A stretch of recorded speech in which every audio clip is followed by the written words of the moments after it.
श्रीमद् वाल्मीकि रामायणं बालकाण्डम् एकसप्ततितमः सर्गः। एवं ब्रुवाणं जनकः प्रत्युवाच कृताञ्जलिः श्रोतुम् अर्हसि भद्रं ते कुलं नः परिकीर्तितं प्रधाने हि मुनिश्रेष्ठ कुलं निरवशेषतः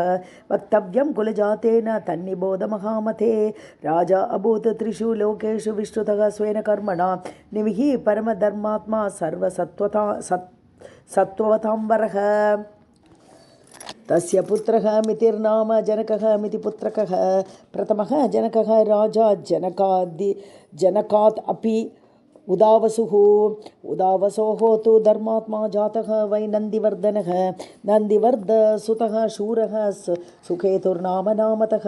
सुकेतोः अपि धर्मात्मा देवरातः महाबलः देवरातस्य राजर्षेः बृहद्रथ इति स्मृतः बृहद्रथस्य शूरः अभूत् महावीरः प्रतापवान् महावीरस्य धृतिमान् सुधृतिः सत्यविक्रमः सुधृतेरपि धर्मात्मा दृष्टकेतुः सुधार्मिकः दृष्टकेतोश्च राजर्षेः हयश्व इति विश्रुतः हर्यश्व इति विश्रुतः हर्यश्वस्य मरोः पुत्र प्रतीन्दकः प्रतीन्दकस्य धर्मात्मा राजा कीर्तिरतः सुतः पुत्रः कीर्तिरतस्यापि देवमीढ इति स्मृतः देवमीढस्य विबुधस्य महीद्रकसुतः राजा कीर्तिरातः महाबलः कीर्तिरातस्य राजर्षेः महारोमा व्यजायत महारोम्णस्तु धर्मात्मा स्वर्णरोमा व्यजायत स्वर्णरोम्णस्तु राजर्षेः ह्रस्वरोमा व्यजायत तस्य पुत्रद्वयं राज्ञः धर्मज्ञस्य महात्मनः ज्येष्ठः अहमनुजः भ्राता मम वीरः कुशध्वजः मां तु ज्येष्ठं पिता राजेशो अभिषिच्य पिता मम कुशध्वजं समावेश्य भारं मयि वनं गतः वृद्धे पितरि स्वर्याते धर्मेण दुरम् आवहं भ्रातरं देवसङ्काशं स्नेहात् पश्यन् कुशध्वजं कस्यचित्तु अथ कालस्य साङ्काश्यात् आगतः पुरात् सुधन्वा वीर्यवान् राजा मिथिलाम् अवरोधकः स च मे प्रेषयामास शैवं धनुरुत्तमं सीता च कन्या पद्माक्षी मह्यं वै दीयतामिति तस्य अप्रधानात्महर्षे युद्धमासीत् मया सह स हतो अभिमुखः राजा सुधन्वा तु मया रणे निहत्य तं मुनिश्रेष्ठ सुधन्वानं नराधिपं साङ्काश्ये भ्रातरं शूरम् अभ्यषिञ्चं कुशध्वजं कनीयान् एष मे भ्राता अहं ज्येष्ठः महामुने ददामि परमप्रीतः बद्वौ ते मुनिपुङ्गव सीतां रामाय भद्रं ते ऊर्मिलां लक्ष्मणाय वै वीर्यशुल्कां वसुतां सीतां सुरसुतोपमां द्वितीयाम् ऊर्मिलां चैव त्रिः वदामि न संशयः ददामि परमप्रीतः बद्वौ ते मुनिपुङ्गव रामलक्ष्मणयोः राजन् गोदानं कारयस्वः पितृकार्यं च भद्रं ते ततो वैवाहिकं कुरु मगाहि अद्य महाबाहो तृतीयदिवसे प्रभो फल्गुन्याम् उत्तरे राजन् तस्मिन् वैवाहिकं कुरु रामलक्ष्मणयोः अर्थे दानं कार्यं सुखोदयम् इतिहासे श्रीमद् रामायणे वाल्मीकि आदिकाव्ये बालकाण्डे एकसप्ततितमः सर्गः। सीतारामाभ्यां नमः। सप्ततितमः सर्गः। तमुक्तवन्तं वैदेहं विश्वामित्रः महामुनिः उवाच वचनं वीरं वसिष्ठसहितः नृपम् अचिन्तयानि अप्रमेयाणि कुलानि नरपुङ्गव इक्ष्वाकूणां विदेहेनां न येषां तुल्यो अस्ति कश्चन सदृशः धर्मसम्बन्धः सदृशः रूपसम्पदा लक्ष्मणयोः राजन् सीता च उर्मिलया सह वक्तव्यं च नरश्रेष्ठ श्रूयतां वचनं मम भ्राता यवीयान् धर्मज्ञ एष राजा कुशध्वजः अस्य धर्मात्मनः राजन् रूपेण अप्रतिमं भुवि सुताद्वयं नरश्रेष्ठ पत्न्यर्थं वरयामहे भरतस्य कुमारस्य शत्रुघ्नस्य च धीमतः वरयेते सुते राजन् तयोः अर्थे महात्मनोः पुत्रा दशरथस्य इमे रूपयौवनशालिनः लोकपाला समाः सर्वे देवतुल्यपराक्रमाः उभयोः अपि राजेन्द्रसम्बन्धेन अनुबध्यताम् इक्ष्वाकुकुलम् अव्यग्रं भवतः पुण्यकर्मणः विश्वामित्रवच श्रुत्वा वसिष्ठस्य मते तदा जनकः प्राञ्जलिः वाक्यम् उवाच मुनिपुङ्गवौ कुलं धन्यम् इदं मन्ये येषां तौ पुङ्गवौ सदृशं कुलसम्बन्धं यदा आज्ञापयत स्वयम् एवं भवतु भद्रं वः कुशध्वजसुते इमे पत्न्यौ भजेतां सहितौ शत्रुघ्न भरतौ उभौ एकान्हा राजपुत्रीणां चतस्रूणां महामुने पाणीन् गृह्णन्तु चत्वारः राजपुत्रा महाबलाः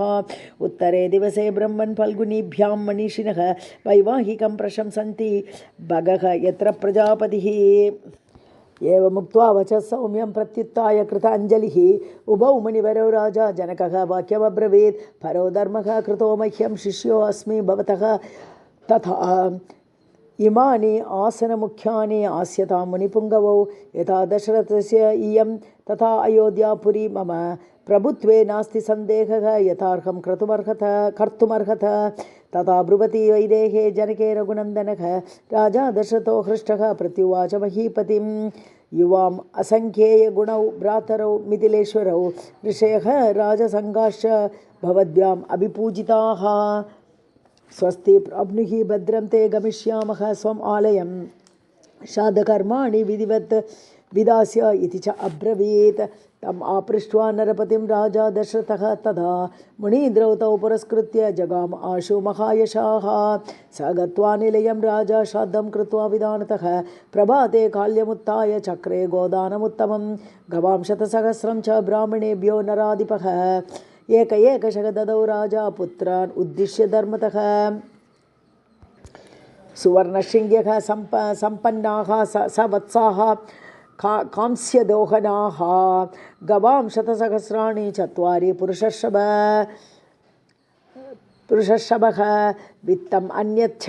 सुबहु द्विजेभ्यः रघुनन्दनः ददौ गोदानमुद्दिश्य पुत्राणां पुत्रवत्सलः स सुतैः कृतगोदानैः वृतः सन्नृपतिः तदा लोकपालैः इव आभाति वृतः सौम्यः प्रजापतिः इतिहासे श्रीमद्रामायणे वाल्मीकि आदिकाव्ये बालकाण्डे द्विसप्ततितमः सर्गः सीतारामाभ्यां नमः। 370तमः सर्गः यस्मिंस्तु दिवसे राजा चक्रे गोदानमुत्तमं तस्मिंस्तु दिवसे वीरः युधाजित् समुपेयिवान् पुत्रः केकेयराजस्य साक्षात् भरतमातुलः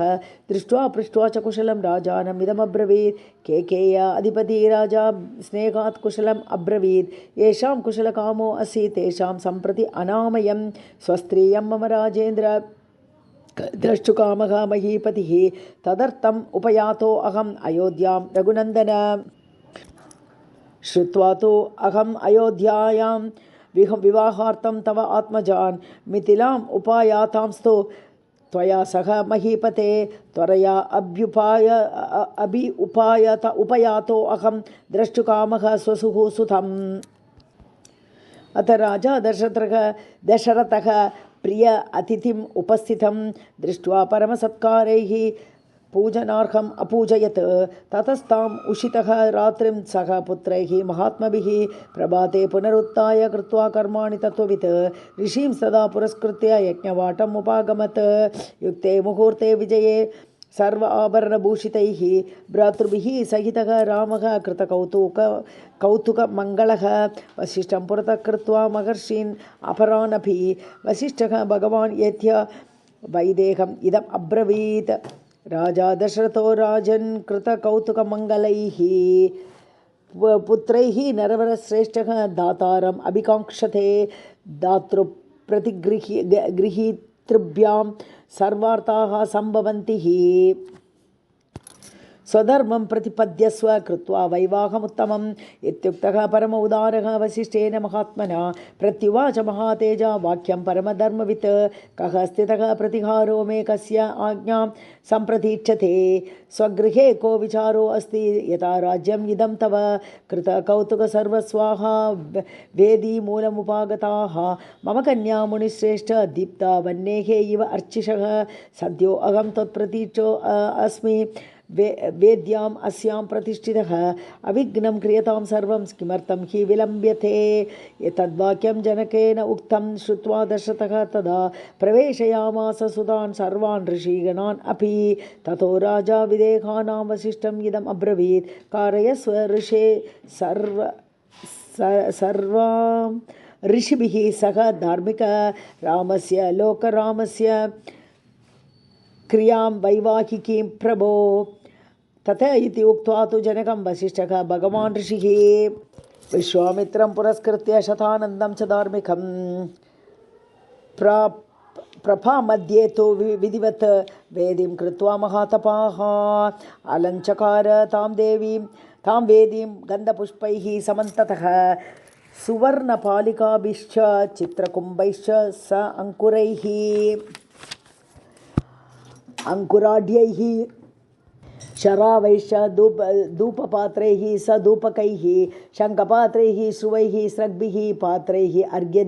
अर्घ्यादिपूजितैः लाजपूर्णैश्च पात्रीभिः अक्षतैः अपि संस्कृतैः दर्भैः समैः समास्तीर्य विधिवत् मंत्रपूर्वकम् अग्निमादाय तं वेद्यां विधिमन्त्रपुरस्कृतं जुहाव अग्नौ महातेजा वसिष्ठः मुनिपुङ्गवः ततः सीतां समानीय सर्वाभरणभूषितां समक्षमग्नेः संस्थाप्य राघव अभिमुखे तदा अब्रवीत् जनकः राजा कौसल्यानन्दवर्धनम् इयं सीता मम सुता सगधर्मचरी तव प्रतीच च एनां भद्रं ते पाणिं गृणीष्व पाणिना पतिव्रता महाभागा छाया इव अनुगता सदा इत्युक्त्वा प्राक्षिपद्राजा मन्त्रपूतं जलं तदा साधु साधु इति देवानां ऋषीणां वदतां तदा देवदुन्दुभिर्घोषः पुण्य पुष्पवर्षः महानभूत् एवं दत्त्वा सुतां सीतां मन्त्रोदक पुरस्कृताम् अब्रवीत् जनकः राजा हर्षेण अभिपरिप्लुतः लक्ष्मण आगच्छ भद्रं ते उर्मिलाम् उद्यतां मया प्रतीच पाणिं गृह्णीष्व मा भूत् कालस्य पर्ययः तमेव उक्त्वा जनकः भरतं च अभ्यभाषत गृहाण पाणिं माण्डव्याः पाणिना रघुनन्दन शत्रुघ्नं चापि धर्मात्मा अब्रवीत् मिथिलेश्वरः श्रुतकीर्तेः महाबाहो पाणिं गृणीष पाणिना सर्वे भवन्तः सौम्याश्च सर्वे सुचरितव्रताः पत्नीभिः सन्तु काकुत्स्थाः मा भूत्कालस्य पर्ययः जनकस्य वचः श्रुत्वा पाणिं पाणिभिः अस्पृशन् चत्वारः ते चतस्रूणां वसिष्ठस्य मते स्थिताः अग्निं प्रदक्षिणं कृत्वा वेदिं राजानमेव च ऋषिंश्चापि महात्मानः सह भार्याः रघुद्वहाः यथा उक्तेन ततश्चक्रुः विवाहं विधिपूर्वकं पुष्पवृष्टिः महती आसीत् अन्तरिक्षात्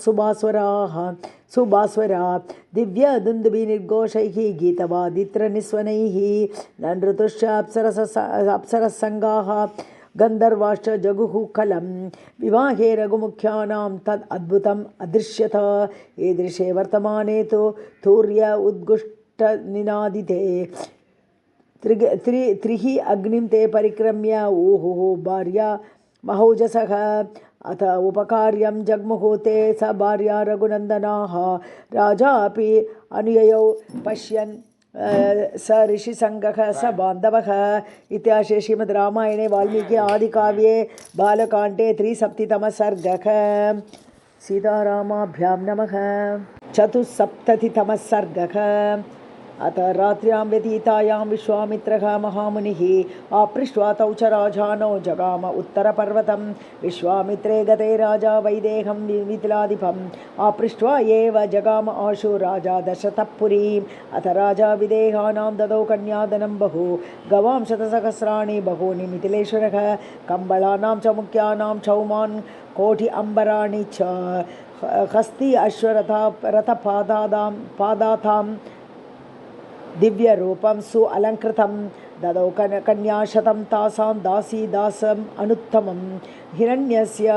सुवर्णस्य मुक्तानां विद्रुमस्य च ददौ राजासौ समृष्टः कन्यादनम् अनुत्तमं दत्त्वा बहुविधं राजासम् अनुज्ञाप्य पार्थिवं प्रविवेश स्वनिलयं मिथिलां मिथिलेश्वरः राजा अपि अयोध्या अधिपतिः सह पुत्रैः महात्मभिः ऋषीन् सर्वान् पुरस्कृत्य जगाम स बल अनुगः गच्छन्तं तु नरव्याघ्रं स ऋषिसङ्गं स राघवम् घोरास्तु पक्षिणः वाचः व्याहरन्ति समन्ततः भौमाश्चैव मृगाः सर्वे गच्छन्ति स्म प्रदक्षिणं तान् दृष्ट्वा राजशार्दूलः वसिष्ठं पर्यपृच्छत असौम्याः पक्षिणः घोरा मृगाश्चापि प्रदक्षिणाः किमिदं हृदय उत्कम्पी मनो मम विषीदति राज्ञः दशरथस्य एतत् श्रुत्वा वाक्यं महान् ऋषिः उवाच मधुरां वाणीं श्रूयतामस्य यत्फलम् उपस्थितं भयं घोरं दिव्यं पक्षि मुखाच्युतं मृगाः प्रशमयन्ति एते सन्तापः त्यज्यताम् अयं तेषां संवदतां तत्र वायुः प्रादुर्बभूवः कम्पयन् मेदिनीं सर्वां पातयंश्च महाद्रुमान् तमसा संवृतः सूर्यः सर्वेण अवेदिषुः दिशः भस्मना च आवृतं सर्वं सम्मूढम् इव तद्बलं वसिष्ठः ऋषयश्च अन्ये राजा च ससुतः तदा ससज्ञा इव तत्र आसन् सर्वम् अन्यद् विचेतनं तस्मिन् तमसि घोरे तु भस्मश्चन्ना इव चमूः ददर्श भीमसङ्काशं जटामण्डलधारिणं भार्गवं जामदग्नेयं राजविमर्दनं कैलासम् इव दुर्दर्शं कालाग्निम् इव दुस्सहं ज्वलन्तम् इव तेजोभिः दुर्निरीच्यं पृथक् जनैः स्कन्धे च आसज्य परशुं विद्युद्गणोपमं प्रगृह्य शरम् उग्रं च त्रिपुरघ्नं यथा शिवं तं दृष्ट्वा भीमसङ्काशं ज्वलन्तम् इव पावकं वसिष्ठप्रमुखाः विप्राः जपहोमपरायणाः सङ्गता मुनयः सर्वे सञ्जल्पुः अतो मितः कच्चित् पितृवद अमर्षि क्षत्रं न उत्सादयिष्यति पूर्वं क्षत्रवदं कृत्वा गतमन्युः गतज्वरः क्षत्रस्य उत्सादनं भूयः न खलु अस्य चिकीर्षितम् एवमुक्त्वा अर्घ्यमादाय भार्गवं भीमदर्शनं ऋषयः राम रामेति मधुरं वाक्यम् अब्रुवन् प्रतिगृह्य तु तां पूजां ऋषिदत्तां प्रतापवान् रामं दाशरथिं रामः जामदग्नेः अभ्यभाषत इतिहासे श्रीमद् रामायणे वाल्मीकि आदिकाव्ये बालकाण्डे 74तमः सर्गः सीतारामाभ्यां नमः। 75तमः सर्गः राम दशरथे वीर्यं ते श्रूयते अद्भुतं धनुषः भेदनं चैव निखिलेन मया श्रुतं तदद्भुतम् अचिन्त्यं च भेदनं धनुषः तथा तच्छ्रुत्वा अहम् अनुप्राप्तः धनुर्गृह्य अपरं शुभं तदिदं घोरसङ्काशं जामदग्न्यं महद्धनुः पूरयस्व शरेण एव स्वबलं दर्शयस्व च तदहं ते बलं दृष्ट्वा धनुषः अपि अस्य पूरणे द्वन्द्वयुद्धं प्रदास्यामि वीर्यश्लाघ्यम् अहं तव तस्य तद्वचनं श्रुत्वा राजा दशरथः तदा विषण्णवदनः दीनः प्राञ्जलिर्वाक्यमब्रवीत् क्षत्ररोषात् प्रशान्तः त्वं ब्राह्मणश्च महातपाः बालानां मम पुत्राणाम् अभयं दातुमर्हसि भार्गवाणां कुले जातः स्वाध्याय व्रतशालिनां सहस्राक्षे प्रतिज्ञाय शस्त्रं प्रक्षिप्तवानसि सत्वं धर्मपरः भूत्वा कश्यपाय वसुन्धरां दत्त्वा वनमुपागम्य महेन्द्रकृतकेतरः मम सर्वविनाशाय सम्प्राप्तः त्वं महामुने न च एकस्मिन् हते रामे सर्वे जीवामहे वयं ब्रुवति एवं दशरथे जामदग्न्यः प्रतापवान् अनादृत्य तु तद्वाक्यं राममेव अभ्यभाषत इमे द्वे धनुषि श्रेष्ठे दिव्ये लोक अभिपूजिते दृढे बलवती मुख्ये सुकृते विश्वकर्मणा अनुसृष्टं सुरैः एकं त्रयम्बकाय युत्सवे त्रिपुरघ्नं नरश्रेष्ठ भग्नं काकुस्तयत्वया इदं द्वितीयं दुर्दर्शं विष्णोः दत्तं सुरोत्तमैः तदिदं वैष्णवं राम धनुः परपुरञ्जयं समानसारं काकुस्तरौद्रेण धनुषा तु इदं तदा तु देवताः सर्वाः पृच्छन्ति स्म पितामहं शितिकण्ठस्य विष्णोश्च बलाबलनिरीक्षया अभिप्रायं तु विज्ञाय देवतानां पितामहः विरोधं जनयामास तयोः सत्यवतां वरः विरोधे तु महद्युद्धम् अभवत् रोमहर्षणं क्षितिकण्ठस्य विष्णोश्च परस्परजय ऐशिनोः तदा तु जृम्बितं शैवं धनुर्भीमपराक्रमं हुङ्कारेण महादेवः स्तम्भितो अथ त्रिलोचनः देवैः तदा समागम्य स ऋषिसङ्गः सचारणैः याचितौ प्रशमं तत्र जग्मतुः तौ सुरोत्तमौ जृम्बितं तद्धनुर्दृष्ट्वा शैवं विष्णुपराक्रमैः अधिकं मेनिरे विष्णुं देवाः सऋषिगणास्तथा धनुरुद्रस्तु संक्रुद्धः विदेहेषु महायशाः देवरातस्य राजर्षेः ददौ हस्ते सायकम् इदं तु वैष्णवं राम धनुः परपुरञ्जयं ऋचिके भार्गवे प्रादात् विष्णुः स न्यासमुत्तमं ऋचिकः तु महातेजाः पुत्रस्य अप्रतिकर्मणः पितुः मम ददौ दिव्यं जमदग्नेः महात्मनः न्यस्तशस्त्रे पितरी मे तपोबलसमन्विते अर्जुनः विददे मृत्युं प्राकृतां बुद्धिमास्थितः वदम् अप्रतिरूपं तु पितुः श्रुत्वा सुदारुणं छत्रमुत्सादयं रोषात् जातम् अनेकशः पृथिवीं च अखिलं प्राप्य कश्यपाय महात्मने यज्ञस्य अन्ते अददं राम दक्षिणां पुण्यकर्मणे दत्त्वा महेन्द्रनिलयः तपोबलसमन्वितः श्रुत्वा तु धनुषः भेदं ततो अहं द्रुतमागतः तदेवं वैष्णवं राम पितृपैतामहं महत्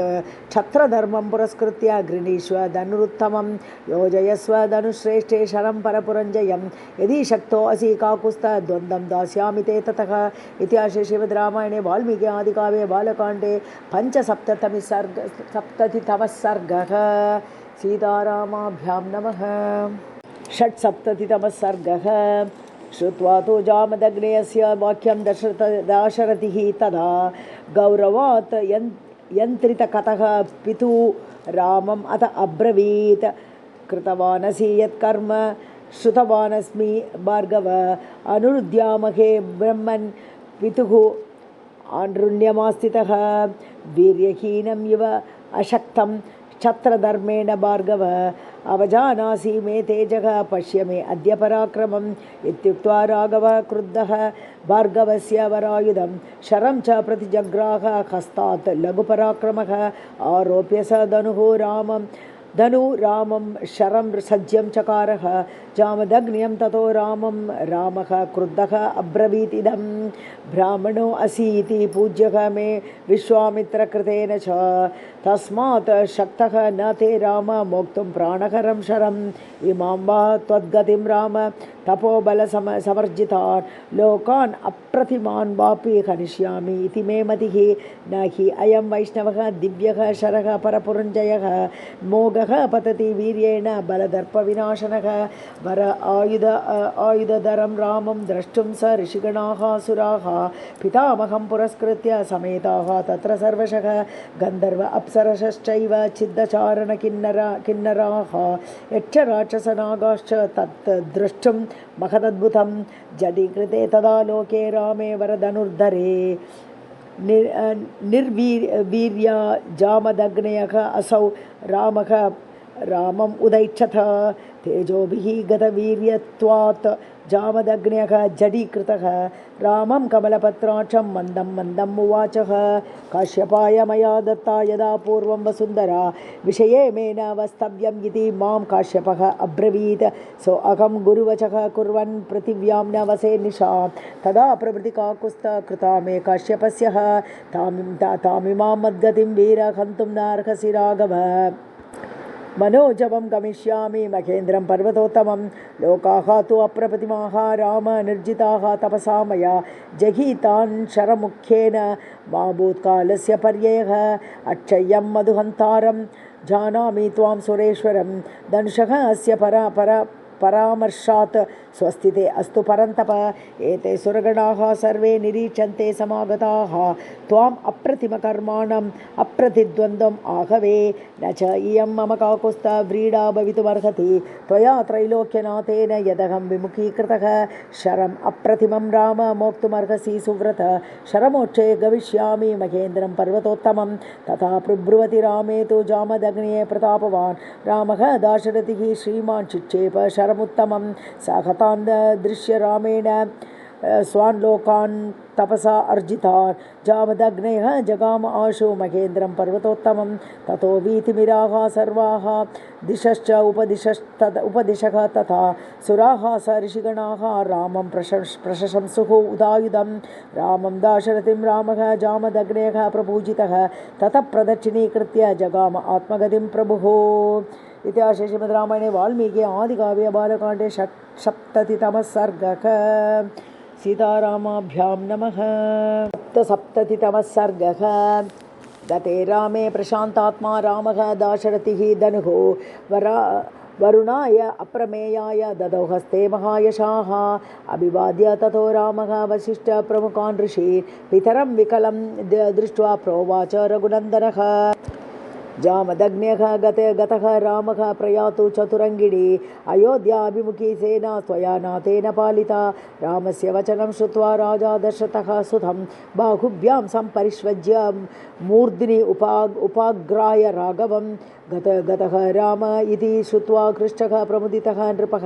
पुनर्जातं तदा मेने पुत्रम् आत्मानमेव च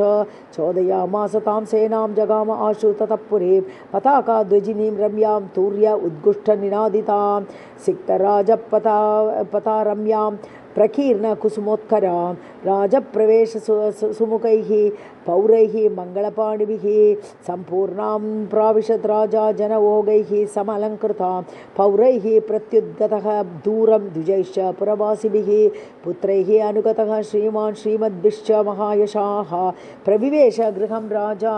हिमवत्सदृशं प्रियं ननन्द स्वजनैः राजा गृहे कामैः सुपूजितः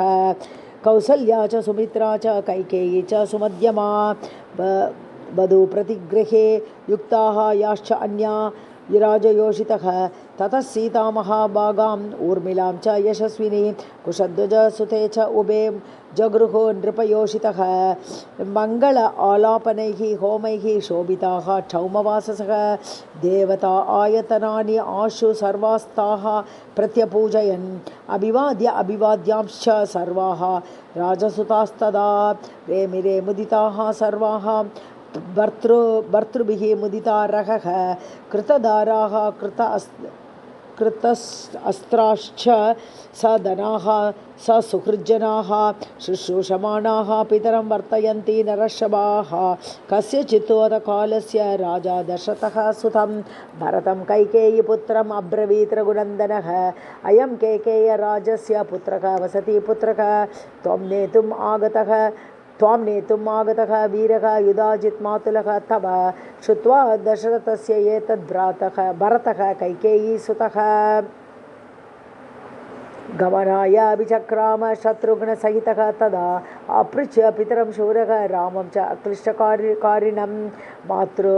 मातृश्चापि नरश्रेष्ठः शत्रुघ्नसहितः ययौ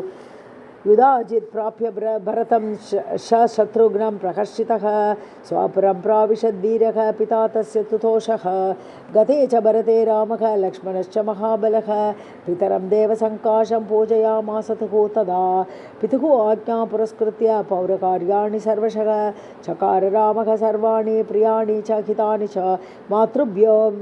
मातृकार्याणि कृत्वा परमयन्त्रितः गुरूणां गुरुकार्याणि काले काले अन्ववैक्षत एवं दशरथः प्रीतः ब्राह्मणाः नैगमाः तथा रामस्य शीलवृत्तेन सर्वे विषयवासिनः तेषाम् अतियशाः लोके रामः सत्यपराक्रमः स्वयंभूः इव भूतानां बभूव गुणवत्तरः रामश्च सीतया सार्धं विजहार बहून् ऋतून् मनस्वी तद्गतमनामनाः तस्याः हृदि समर्पितः प्रिया तु सीता रामस्य धाराः पितृकृता इति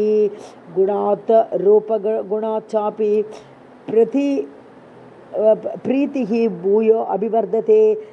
तस्याश्च भर्तादिगुणं हृदये परिवर्तते अन्तर्गतमपि व्यक्तम् आख्याति हृदयं हृदा तस्य भूयः विशेषेण मैथिली जनकात्मजा देवताभिः समारोपे सीता श्रीरिव रूपिणी तया स राजश्रीसुतः अभिकाम्यया समे इवान् उत्तमराजकन्यया अतीव रामः शुशुभे मुदान्वितः विभुः श्रिया विष्णुरिव अमरेश्वरः इतिहासे श्रीमद्रामायणे वाल्मीकि आदिकाव्ये बालकाण्डे सप्ततितमः सर्गः बालकाण्डं सम्पूर्णम्।